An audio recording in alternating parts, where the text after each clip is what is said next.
Membandingkan diri dengan orang lain sepertinya bukan lagi rahasia umum. Di ujung dari semua kegelisahan, ketika overthinking saya bukan lagi tentang cinta, tetapi sudah tentang masa depan. Tentang jadi apa saya nanti, kerja apa saya nanti, apakah akan ada yang menerima saya, apakah gaji saya akan cukup, apakah saya bisa berkeluarga, apakah saya bisa menghidupi keluarga saya. Ketika dewasa, bukan lagi bicara tentang cinta,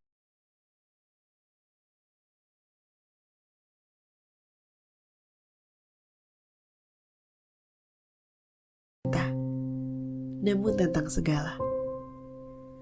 Masa-masa sekolah itu ternyata sudah habis. Putih merah, putih biru, putih abu, atau bahkan baju bebas yang sebenarnya tidak bebas. Iya, jenjang perkuliahan.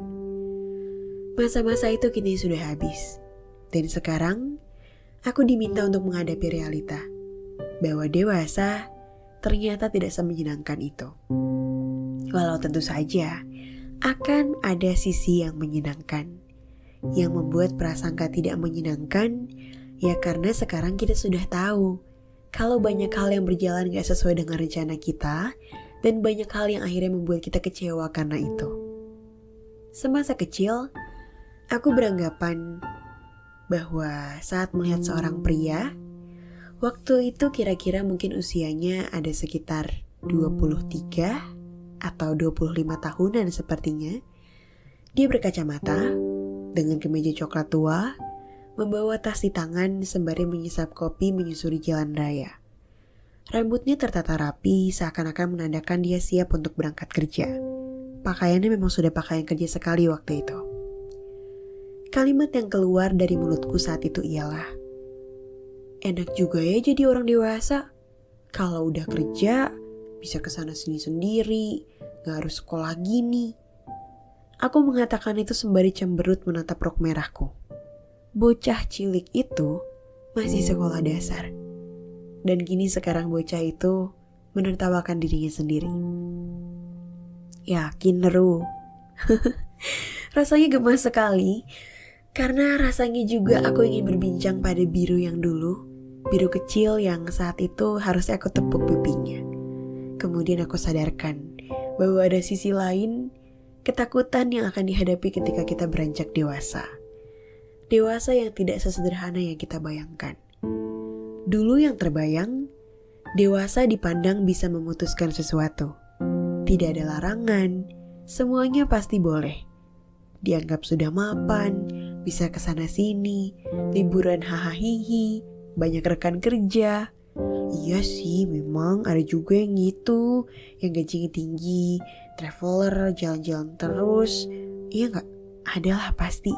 Tapi proporsinya satu di antara sekian juta orang. Satu kata yang selalu aku pikirkan tentang dewasa dari dulu, itu adalah kebebasan. Yang setelah aku pahami betul, gak salah-salah amat sih. Dewasa ya memang tentang bebas. Bebas untuk mengambil keputusan, bebas menentukan pilihan hidup, bebas dalam segala hal. Sayangnya, kebebasan itu gak semua orang punya.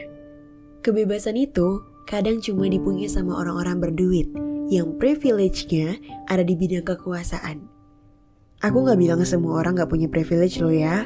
Semua orang, siapapun dia, punya privilege. Tapi itu kita akan bahas di episode yang lain. Yang isinya itu cukup dalam materi lah. Tapi kadang orang-orang yang cukup dalam materi itu terbeban dalam hal lain. Ada orang-orang yang begitu gajian, gajinya langsung habis untuk keperluan rumah tangga. Di sisi lain, ada pula orang yang habis gajian, gajinya benar-benar habis untuk membeli semua keinginan pribadi. Beberapa dari mereka kebingungan menghabiskan uang, sedangkan beberapa di antaranya kebingungan mencari uang. Ironi bukan? Hingga aku sadari, pada dasarnya setiap manusia, kebebasan kita akan selalu beririsan. Sehingga akhirnya, kita harus selalu punya aturan. Itulah yang menyebabkan banyak aturan dalam hidup kita. Dan itu yang menjadikan kita manusia. Karena kita harus memanusiakan orang lain. Kalau aku boleh menuliskan surat untuk diriku di masa depan waktu itu, kepada biru kecil, aku akan tuliskan begini. Untukku, Sebuah surat yang harus kamu tahu bahwa dirimu di masa depan nanti mungkin tidak akan sekuat yang kau kira. Tapi kau harus selalu percaya bahwa kau selalu mampu menghadapinya.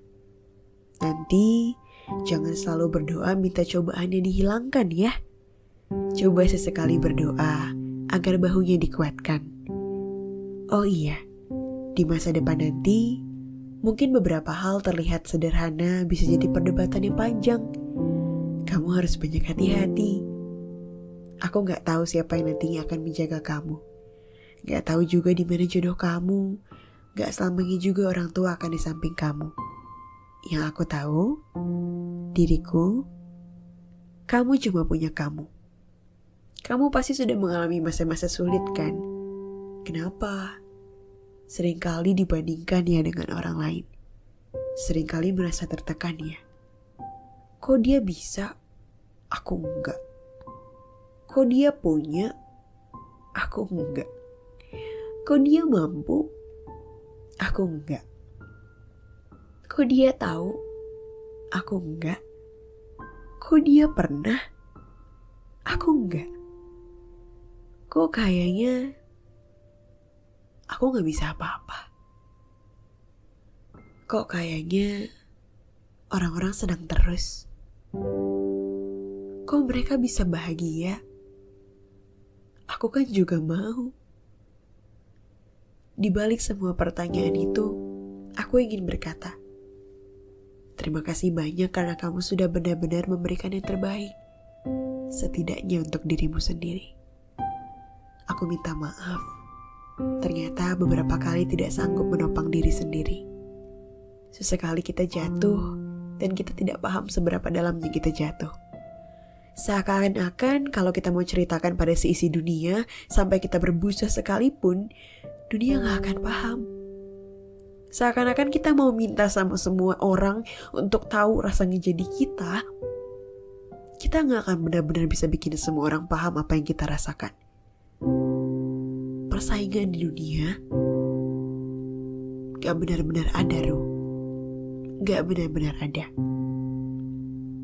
Kita berjalan, berlari di trek kita masing-masing.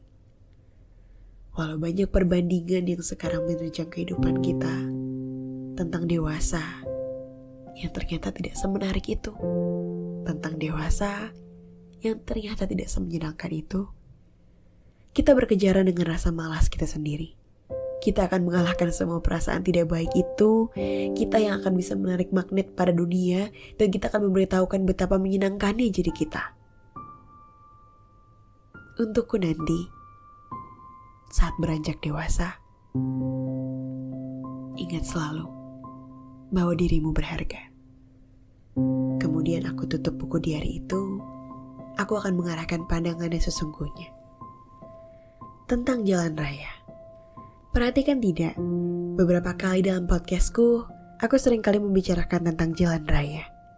Tentang betapa banyak hal yang kupelajari saat aku berkendara. Hati-hati tentu saja, pakai helm iya, bawa SIM juga iya, STNK ada, penumpang yang sesuai iya, gak kebut-kebutan juga, aku taati semuanya. Namun, bagiku, jalan raya punya hal yang berbeda yang bisa dia tampilkan pada semua mata. Jalan raya punya cerita untuk menjadikan setiap hari yang saya punya itu berbeda. Tujuan aku waktu itu ke kampus, dan tujuan pemuda di sampingku ternyata ke pasar induk. Kami berpisah di perempatan kepada tujuan kami masing-masing. Dan pada dasarnya, kami sama-sama mencapai tujuan kami. Beberapa kali, aku melihat diriku sendiri mengukur apa yang aku dapatkan dengan apa yang orang lain punya. Aku merasa dikalahkan oleh orang lain. Yang padahal, gak ada juga yang kalah, gak ada juga yang menang. Permasalahannya adalah, aku menjadikan orang lain sebagai validasi kebahagiaanku. Aku menyadari itu 2 bulan ini. Kebahagiaan kecil ketika aku mengunggah story, kemudian dilihat oleh orang yang aku sayangi. Di antara sekian banyaknya orang yang melihat ceritaku itu, mataku akan tertuju kepada username yang bahkan aku yakin dia gak terlalu peduli ketika aku mengunggah itu. Sebaliknya, aku masih sangat peduli pada dia. Saat dia tidak melihat ceritaku, kadar bahagia itu mendadak hilang. Seakan-akan di situ aku paham, standar bahagia aku tuh kecil. Karena validasi aku datang dari apakah orang itu melihat storyku atau enggak. Orang yang lagi bucin kan biasanya suka kayak gitu ya. Dan aku yakin banyak di antara kalian juga yang seperti itu. Atau kalian mungkin lagi nyindir orang lain. Terus saat orang itu ngelihat snapgram kalian, langsung ngerasa, hahaha, sindiran aku akhirnya sudah terbalaskan. Tapi gak baik loh dari sosial media itu. Intinya, berharap pada manusia itu memang sebuah seni menyakiti diri. Makanya ada satu hal penting yang aku tetapkan pada diriku sendiri. Perbanyak pemikiran bahwa jalan kita memang berbeda dari jalan orang lain. Kita ambil contoh ya. 3 tokoh terkenal dunia. Warren Buffett menjadi jutaan di usia 30 tahun. Dia menjadi miliarder ketika usianya 56 tahun. Jack Ma menjadi jutawan ketika dia di usia 35 tahun dan dia menjadi miliarder kira-kira di usia 45 tahun. Mark Zuckerberg menjadi jutawan di usia dia yang ke-22 tahun dan miliarder di usia 23 tahun. Aku ambil contoh 3 tokoh terkenal karena kalian kemungkinan besar itu mengenalnya. Kamu bisa bayangkan gak? Semisal begini. Warren Buffett, Jack Ma, dan juga Mark Zuckerberg berada pada tahun kelahiran yang sama dengan jalan yang sama. Ibaratkan mereka lagi melintas di jalan raya nih. Umur-umur mereka itu anggaplah sebagai kendaraan. Dan mereka berteman satu sama lain sedari kecil. Kita melihat kesuksesan antar temannya. Kemudian mereka bandingkan. Kok bisa ya ada yang udah jadi miliarder di usianya segini? Ada yang mendekati usia pensiun baru jadi miliarder. Ada yang di tengah usia produktif. Ada juga yang masih muda yang sudah jadi miliarder. Mereka bisa saja saling membandingkan. Tapi ternyata ketiga tokoh itu punya ceritanya sendiri yang bisa kita ceritakan pada hari ini. Kalau mereka saat itu membandingkan diri mereka, saat mereka berada pada jalan yang sama, di umur yang sama, mungkin mereka gak ada sekarang. Tokoh-tokoh itu benar-benar menjadi tokoh yang sukses menurut banyak orang karena masing-masing cerita kita berbeda. Jangan pernah kamu pakai penggaris yang orang lain pakai untuk menggariskan kata sukses, marah, bahagia, dendam, iri, pencapaian, damai, keakraban, dan semua hal yang ingin kamu ucapkan. Penggaris mereka bisa jadi terlihat 30 cm dari kita. Tapi ternyata bisa jadi hanya 10 cm bagi mereka. Atau ternyata 3000 cm bagi mereka. Kita gak bisa menandingi orang lain. Kita gak bisa menyaingi orang lain karena pertandingan kita itu semu. Raffi Ahmad punya jalannya sendiri untuk meraih kesuksesannya sampai sekarang bisa membangun Rans Entertainment. Aku percaya Raffi dan Teh Gigi punya caranya sendiri bisa sampai di titik yang sekarang. Gak banyak orang juga yang tahu tentang tanggal, tempat, waktu, urutan kejadian, dan semua cara-cara mereka bisa sampai sekarang. Atau ketika kita bicara tentang Maudy Ayunda, juru presidensi G20 itu tidak bisa langsung jadi juru bicara begitu saja. Mungkin yang orang lihat, wah enak ya hidupnya. Di usia yang masih muda sudah menjadi bintang film, di usia remaja sudah memiliki banyak album musik, dan beranjak dewasa dia bisa berkuliah di tempat yang dia inginkan. Bahkan diperebutkan oleh universitas yang jutaan orang menginginkannya. Tapi aku percaya, Kak Maudy gak akan sampai di titik itu bukan karena kemudahan. Aku percaya bahwa ada banyak disiplin yang harus dia bangun. Ada pemikiran-pemikiran yang mungkin membuat dia terlihat berbeda dari orang lain, sampai-sampai orang lain merasa bahwa dia aneh. Pernah lihat video yang viral sekitar tahun 2019? Isinya, Kak Maudy dan Kak Najwa Shihab waktu itu sedang menyatakan pendapat mereka tentang kesukaan mereka terhadap ujian. Puluhan ribu atau bahkan ratusan ribu orang berkomentar. Walaupun bercanda, tapi isinya berbunyi begini. Aneh banget ya kesukaannya. Mereka berbeda. Dan betul, berbeda itu menjadikan mereka unik. Kalau semua manusia di dunia sama gak seru, gak ada yang berwarna. Bayangin kamu punya istana boneka, isinya boneka yang sama semua. Walaupun jumlah bulu setiap boneka itu mungkin berbeda 1 helai 2 helai, kamu juga akan bosan kalau melihatnya setiap hari. Terus-terusan dengan boneka yang sama. Kamu gak bisa mengukur kapasitas dirimu dengan cara itu. Kamu juga gak bisa tahu mana manusia yang kamu anggap lebih baik dan kurang baik. Ada orang dengan tingkatan vibrasi yang rendah yang mudah sekali terbawa oleh suasana. Apa yang orang ucapkan, mendadak dia ucapkan juga. Mereka mudah ditekan dengan keadaan sehingga banyak orang rencananya berantakan karena gak percaya sama dirinya sendiri. Rumput tetangga itu memang hijau, dan itu fakta. Aku pernah mengucapkan itu pada episode sebelumnya. Jadi kalau kita sudah paham bahwa rumput tetangga itu hijau, apalagi yang perlu kita perdebatkan? Banyak hal yang terlihat menawan di bumi. Ada orang dengan uang 60 juta bisa membangun rumah yang rubuh. Ada orang yang dengan 60 juta hanya bisa beli 1 dompet kecil. Arti keberadaan uang itu akan berbeda setiap orangnya. Ada orang yang menghasilkan uang yang menganggap bahwa uang itu kecil padahal buat orang lain sangat besar. Aku percaya loh, setiap kita dihadirkan untuk suatu tujuan yang memang berbeda dari orang lain.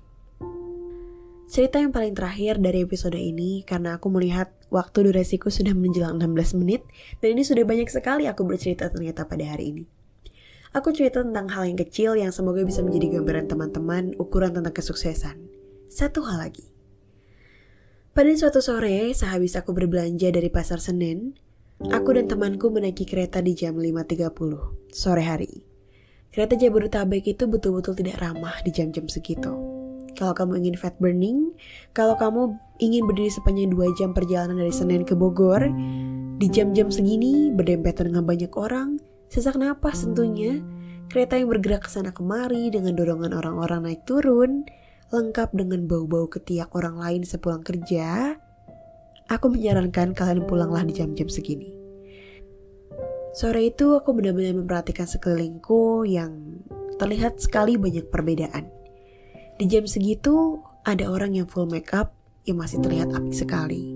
Sepertinya mereka baru mau mulai nonton musik, atau ngedate dengan pacarnya, atau bertemu dengan orang penting. Tapi ada juga orang-orang yang sudah kelelahan sekali di jam segitu. Kemudian aku kebingungan karena banyak sekali orang.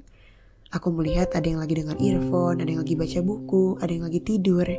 Aku jadi mikir, aku harus ikutin yang mana ya? Kemudian akhirnya aku bergerak untuk mengambil earphoneku sambil mendengarkan podcast yang aku suka. Aku berdiri saat itu. Tentu saja tidak kebagian duduk. Di pertengahan jalan, ada seseorang yang di depanku turun, hingga kursinya kosong. Aku tahu saat itu ada orang yang jangkauannya lebih dekat dengan kursi itu, sehingga menurutku wajar untuk memberikan kursi kepadanya terlebih dahulu. Aku gak apa-apa kok kalau memang harus berdiri. Tapi pada kenyataannya, orang yang dekat dengan kursi itu mempersilahkan aku duduk. Biasanya, di kereta itu yang aku lihat, begitu ada kursi kosong, orang-orang akan langsung rebutan untuk menduduki kursi itu. Akhirnya aku lihat siapa yang memberikan aku kursi itu, seorang bapak-bapak. Kemudian aku menundukkan kepala sebagai tanda terima kasih sudah memberikan aku kursi itu. Sadar gak? Kalau kursi itu kita jadikan sebagai tingkat berhasil untuk mencapai sesuatu yang memuaskan diri kita. Berhasil mendapatkan kursi yang gak bisa orang lain dapatkan. Berhasil duduk di saat banyak orang kelelahan berdiri. Bapak itu sudah kalah. Namun dia memberikan kursinya, bagiannya, kepada orang lain. Bagian yang mungkin dia rasa akan lebih pantas untuk didapatkan orang lain. Ternyata, ukuran sebuah kebahagiaan kecil pun berbeda. Lalu bagaimana dengan tingkat kesuksesan? So, stop measuring yourself, your happiness, your success with someone else's ruler. Setiap dari kita dilahirkan untuk tujuan yang baik, dengan arah langkah dan waktu yang berbeda. Kita semua berhak untuk bahagia dengan jalan kita masing-masing. Selamat malam. Terima kasih ya sudah dengarkan podcast ini sampai habis. Salam sayang, Langit Biru. Podcast bersorak bahagia dengan segala ceritanya.